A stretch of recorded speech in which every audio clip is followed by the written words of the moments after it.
तो हेलो दोस्तों, ये सिस्टम एनालिसिस और डिज़ाइन का थर्ड वीडियो लेक्चर है और आज हम इसमें देखने वाले हैं प्रॉपर्टी या फिर कैरेक्टरिस्टिक्स ऑफ अ सिस्टम।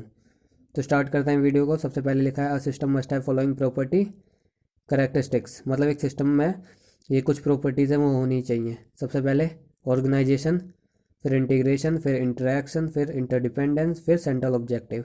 अब इन पॉइंट्स के बारे में कुछ डिटेल में देख लेते हैं। सबसे पहले है organisation. It implies structure and order. Elements should be well arranged in order to achieve predetermined objective. इसका मतलब है कि चीज़ें वेल अरेंज, वेल स्ट्रक्चर्ड होनी चाहिए। क्यों? ताकि एक अच्छा आउटपुट आए गुड फ्लो में। जैसे एग्जांपल मान लीजिए हमारे घर का पीसी में क्या होता है, पहले हम इनपुट देते हैं, फिर वो प्रोसेस होता है, फिर आउटपुट आता है।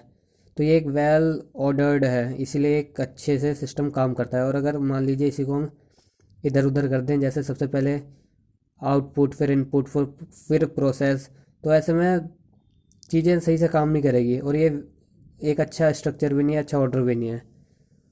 तो एक अच्छे सिस्टम में एक अच्छा ऑर्डर बहुत ज़रूरी है एक अच्छा ऑब्जेक्टिव पाने के लिए। नेक्स्ट है इंटीग्रेशन। इंटीग्रेशन का मतलब होता है जुड़ना, और ये बहुत ही एक इम्पोर्टेंट पॉइंट है सिस्टम का। क्या कह रहा है ये?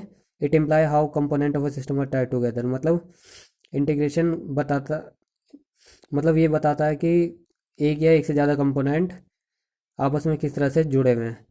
नेक्स्ट है the part of system must work together with in the system एवं through each part perform a unique function.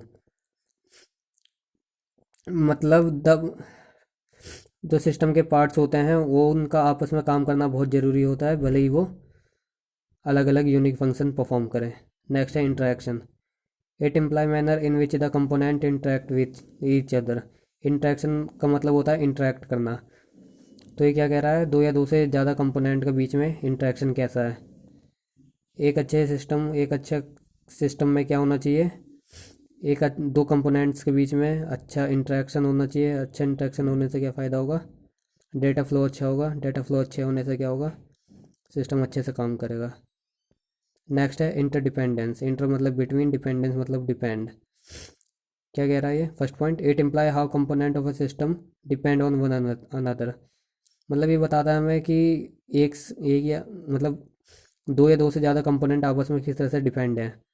Next point, the component must be well linking and they must coordinate with each other for proper functioning. System के proper functioning के लिए आपस में well linking होनी चाहिए और वो अच्छे से कोऑर्डिनेट करनी चाहिए एक दूसरे के साथ, ताकि डाटा अच्छे से इधर से उधर जाए, उधर से इधर आए, ताकि सिस्टम अच्छे से काम करे। Next point, interdependence is important because the output of one subsystem may be required by other subsystem as input। Interdependence बहुत ज़रूरी है। क्यों? क्योंकि मान लीजिए इसमें एक सबसिस्टम का आउटपुट अगले सबसिस्टम के लिए इनपुट हो, और अगर ये चीज़ें अच्छे से नहीं होंगी तो फिर काम सही से हो नहीं पाएगा, डेटा फ्लो। तो इंटरडिपेंडेंस भी एक बहुत ज़रूरी पॉइंट हो जाता है। नेक्स्ट है central objective. Central objective. The objective of system must be central. It means the user must know the main objective of system in the early phase for successful design and conversion। अब ये last point क्या कह रहा है? Last point कह रहा है कि जो भी यूज़र है हमारा, उसे सिस्टम के मेन एम को पहले ही जानना ज़रूरी हो जाता है। क्यों? अगर वो पहले ही एम जानता होगा तो वो उस डायरेक्शन में शुरू से ही काम करना स्टार्ट कर देगा, जिससे कि उसका उस ऑब्जेक्टिव पे के पास पहुंचने के चांसेस ज़्यादा होंगे और जल्दी होंगे। अगर आपको ऑब्जेक्टिव ही नहीं पता होगा कि आपको करना ही क्या है इस सिस्टम के थ्रू, तो आप कुछ नहीं कर पाओगे। तो एक एम होना भी बहुत ज़रूरी है। तो थैंक यू।